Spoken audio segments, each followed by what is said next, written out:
Okay, hi guys, this is Kevin Crypto. So, quick update tayo sa mga TA natin.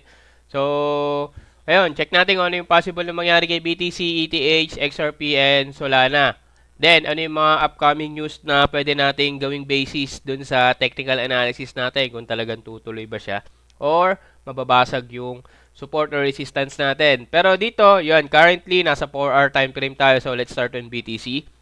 So, dito nakita tayo ng per value gap. So, dito nag-start yung downtrend, 'di ba? Tapos nagkaroon ng breaker. So, ngayon naghanap pa ako ng per value gap dito. So, itong per value gap nito, ito yung magiging resistance ko dito. So, once na rejected tong resistance na to, ang possible na target niyan is ito. Kukunin niya itong liquidity sa baba. So, from dito, ang per value gap natin is 104,999.1 and 104,841.4. So, ngayon, kung mapapansin nyo, rejected dito sa part na to.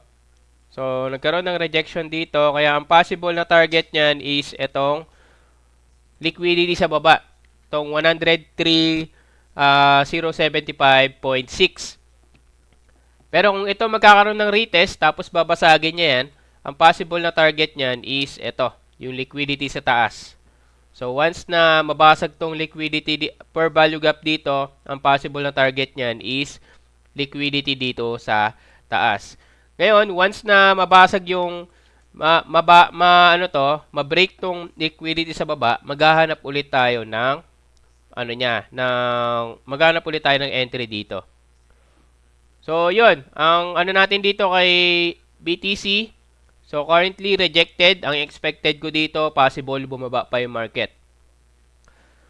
Possible bumaba yan hanggang dito sa 103,075.6. So, yun yung possible na kunin niya. So, ngayon, ang confirmation ko dito sa 15 minutes. So, check tayo sa 15 minutes kung talagang na-reject ba siya. So, mapapansin nyo, yan, rejected siya dito sa part na to, sa 15 minutes. So, ang target niyan is ito. Once na na-reject din to, ang possible na hahanapin natin dito is ganun ulit, per value gap ulit na possible i-break niya tapos biglang baba ulit. So, check natin sa 4-hour time frame pa rin tayo. Balik tayo sa 4-hour time frame. So, yun. Ang ko dito, possible kunin niya tong 103,075.6. So, yun yung kay BTC. So, next natin kay ETH. So, for ETH, nasa 4-hour time frame pa rin tayo. Pero dito, kung mapapansin nyo, wala tayong makitang per value gap. So, nagkaroon ng, dito, downtrend. Dito. Tapos dito, nagkaroon din ng breaker. So, wala akong makitang per value gap. So, ngayon, ang hahanapin ko dyan sa 1 day. So, mag-check ako sa 1 day. So, dito sa 1 day, wala din tayo makita dahil dire-diretso baba pa siya eh. So, dire-diretso pa yung baba nito. Kaya kung mapapansin nyo, wala pa tayong entry dito kay ETH. So, mag-aantay lang ako ng entry ko dito kay ETH.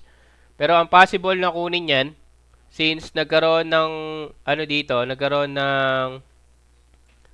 ng per value gap dito, tapos binasag niya to, ang possible na target nitong kay ETH is ito.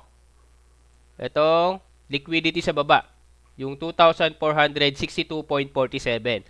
So, ngayon, kapag na-break niya yan, magkakaroon ulit ng ng stop ng momentum. So, dun tayo magtitingin ng entry natin. So, ito yan, Nag-start dito, umangat.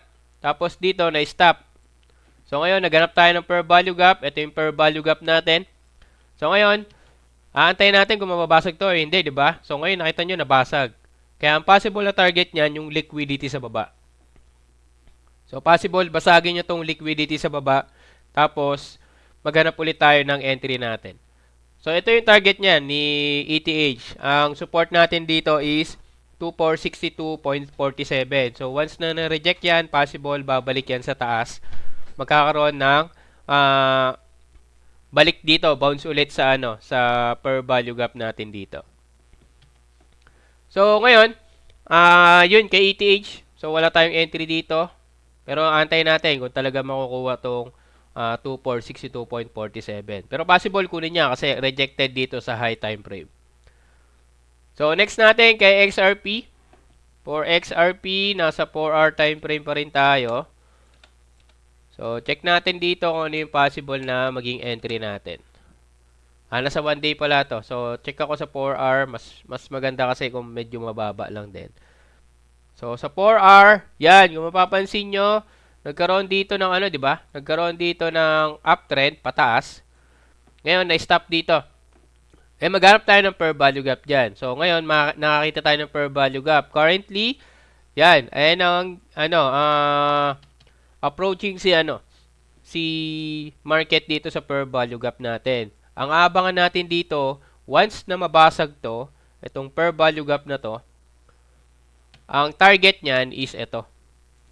Ang target niyan is ito.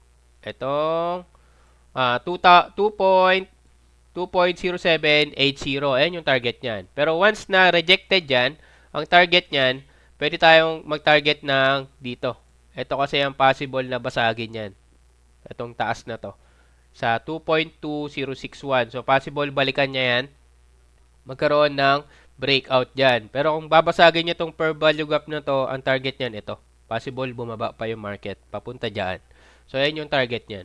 Ang per value gap natin dito kay XRP is 2.1687 and 2.1521.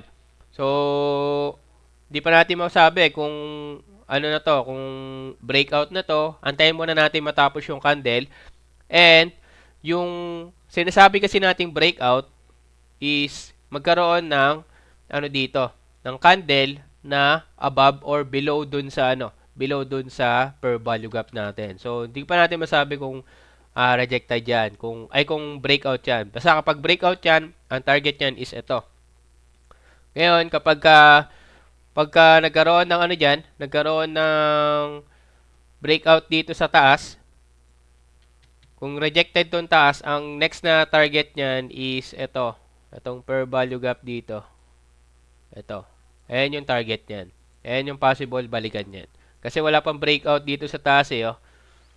Hindi pa nagkakaroon ng breakout dito sa taas. So, dumire-diretso siya baba. Kaya ang possible niyan, kung rejected yan, per value gap na to, ito ang target niya. Yung per value gap sa taas. So, next natin si Solana. For Solana, so, nasa 4 hour time frame pa rin tayo. So, check tayo dito kung merong per value gap na pwede. So, mapapansin natin, wala tayong makitang per value gap dito na pwede. Kasi dito, nagkaroon na dito ng nagkaroon na dito, tapos bumaba, nagkaroon ng ng stop ng momentum, pero wala tayong nakita ng per value gap. Kaya ang gagawin natin dyan, punta tayo sa 1 day. So, check tayo sa 1 day. Ayun, kung mapapansin nyo, sa 1 day, ito, nagkaroon ng dito, ng momentum na pababa, tapos na-stop dito. So, ngayon, nahanap tayo ng per value gap dito. So, ang per value gap natin is ito. Mas maganda kung consistent yung candle.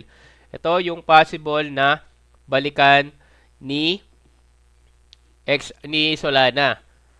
Ngayon, once na balikan niya to, ang next natin dito is kung babasagin niya ba or hindi. Pero kung dire-diretso baba yan, ang possible na target niyan is ito. Itong sa baba. Ito ang target niyan.